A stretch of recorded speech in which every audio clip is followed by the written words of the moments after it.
Hi everyone, it's Helen here. Today I will be cooking pho. Pho is the most famous Vietnamese noodle soup in the world. Every pho house has its own secret. But today I will share with you my homemade method of cooking pho.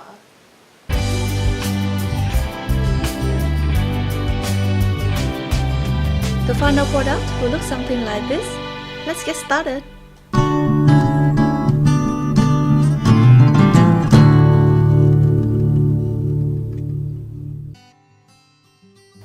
Firstly, we will place the beef bones in a pot filled with water and bring to boil over high heat. After boiling for about 5 to 10 minutes, you will see the impurities rise to the top. Then dump out the whole pot and rinse the bones well under running water.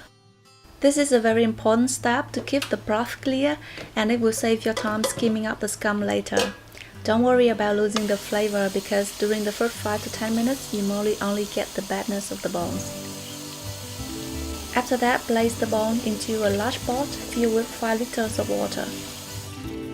Make sure the pot is clean because you don't want anything to contaminate the broth. Then add a tablespoon of salt, a tablespoon of sugar, and 1 peeled onion. The onion will help to keep the broth clear and also add more flavor to the pot. Also add in the beef and bring to boil. Then lower the heat to medium and cook for about 1 to 2 hours. Do not cover the pot and occasionally skim off the scum and the fat. To create the amazing aroma of pho, you're gonna need 2 pieces of ginger about the size of your thumb, 3 star anise, 2 cinnamon sticks, 2 to 3 black cardamom, and 1 onion. So easy to remember, right? P-H-O, pho. You can use more spices, but those are the most basics to create the pho aroma. We're gonna cut the ginger into slices and the onion into halves. Next, to bring out the aroma in these elements, we're gonna grill them directly on the stove. If you're a Westerner, I hope you're not freaking out when you see this. But yeah, this is really what we Vietnamese do to bring out the flavor of the spices. We grill them open flame until they are charred. You can also grill them in the oven, but I just feel it more fragrant this way. Now open the window and spread this amazing pho aroma to the neighbors.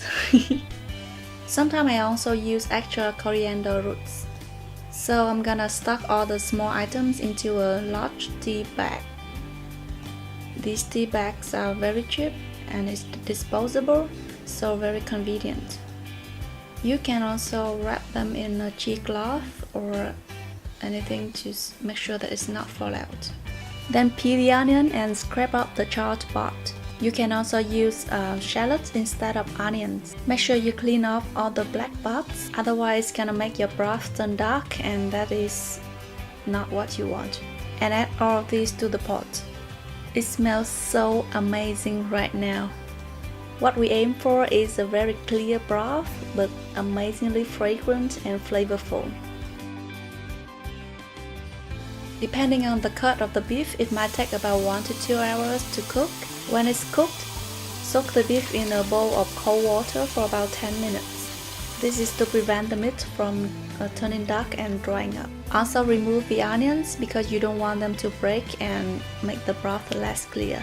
Then add seasoning powder, salt, sugar, fish sauce to your taste.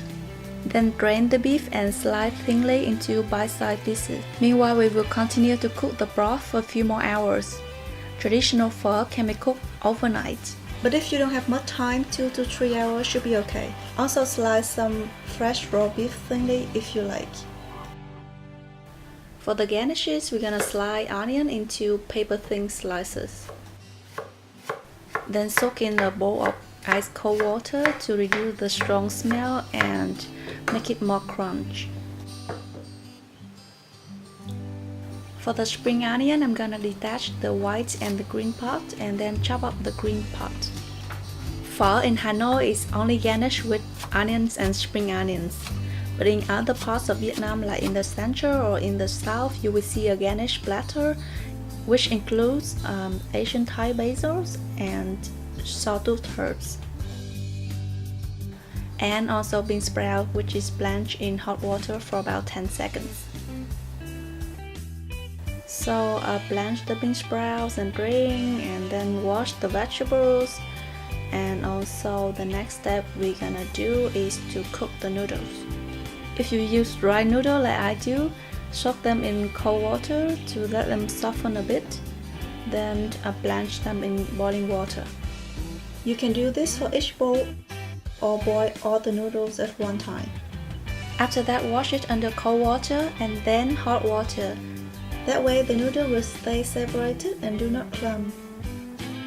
To assemble the dish, fill the bowl 1/3 full of noodles and then place on your beef slices, the onions, and some black peppers.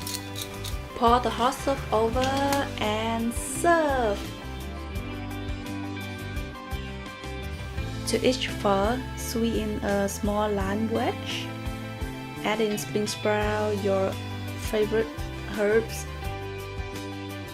some hoisin sauce or sriracha if you prefer, and then have a sip. I hope you will like this recipe and thank you for watching. Bye bye!